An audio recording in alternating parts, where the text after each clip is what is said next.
একটা ব্যাপার কি জানো তো, আমরা যতই যাই পরিকল্পনা করি, যতই যাই ভেবে রাখি না কেন, ঈশ্বর যা চান তার বাইরে একটাও কিছু হয় না।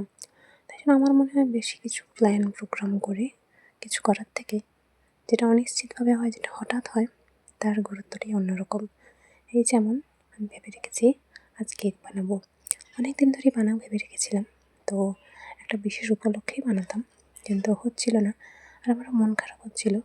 সত্যি বলতে অনেক কিছু ভেবে চিন্তে সেই অনুযায়ী এগোচ্ছিলাম, কিন্তু যখন দেখলাম যে সেই কাজটা করতে গিয়ে বাধা পাচ্ছি, তখন ভাবলাম না, এটাকে অন্য কিছুতে খরচ করা উচিত। তো সেজন্য মন মেজাজ খারাপ আর না করে রেখে ঝটপট আমি আমার কাজে বসে পড়েছি।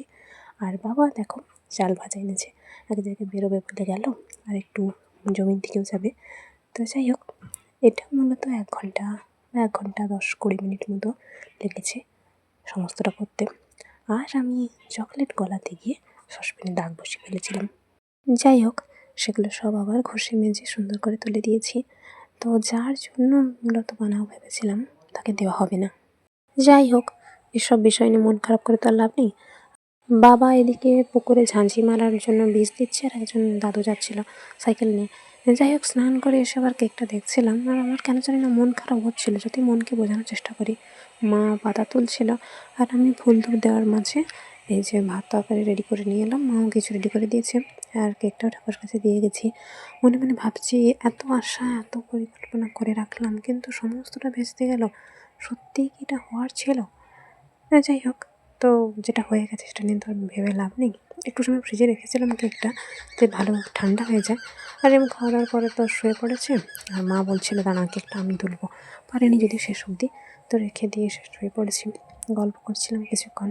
এদিকে আজকের মা বেলের শরবত করেছে, যে বেলটা বেশ কিছুদিন আগে পড়েছিল। তো বেলের শরবত সবাই মিলে খেয়ে নিলাম, বাবার জন্য নিয়ে গিয়ে বাগানে দিয়ে এসেছি। বাগানের গাছগুলোতে জল দিচ্ছিল। একটা ব্যাপার কি জানো তো, আমি সবাইকে এত ভালো ভালো বুদ্ধি দিই, উপদেশ দিই, কিন্তু কেন জানি না নিজেই সব কিছুর শেষে বোকা হয়ে যাই, নিজেই চরমভাবে ঠকে যাই। কী আর করার, কেকটা পিস করে নিয়েছি, তারপর উল্টানোর সময় নিচের দিকটা একটু খারাপ হয়ে গেছে। যাই হোক, ফ্লেভারটা এত সুন্দর ছিল যে বলার মতো নয়। নিচে একটু বসে গেছে যদিও বাটিতে। মা আজকের তো ধুনো দিয়েছি, আর সমস্ত দিকের আলো জ্বেলে দিলাম। একটু পরে তার কারেন্ট চলে গেল, অন্ধকারে চারদিকে ভূতের মতো দশা। তারপর আবার কারেন্ট এসছে ঠিকই, আর ওই কেকটা কিন্তু সন্ধ্যেবেলা খাওয়া হবে। অবশ্য সন্ধ্যে তো হয়েই গেছে, আর মোটামুটি ভাগ করেছি, 4টে ভাগ হয়েছে। তো একটা ভাগ আমি অল্প নিয়েছি, মাকেও দিয়েছি। পায়ে একটু ছেড়ে গেছিলো, একটা ওষুধ দেখছিলাম, আর সমগ্র 2টো ওষুধ খেয়েও নিয়েছি। চাঁদকে দেখতে দেখতে মন খারাপটা একটু ভালো করলাম। যাই হোক, আজকের একটা খুশির খবর এসেছে। যদি সত্যি এটা হয়, আমার জীবনটা একটু হলেও বদলাবে, জানো তো।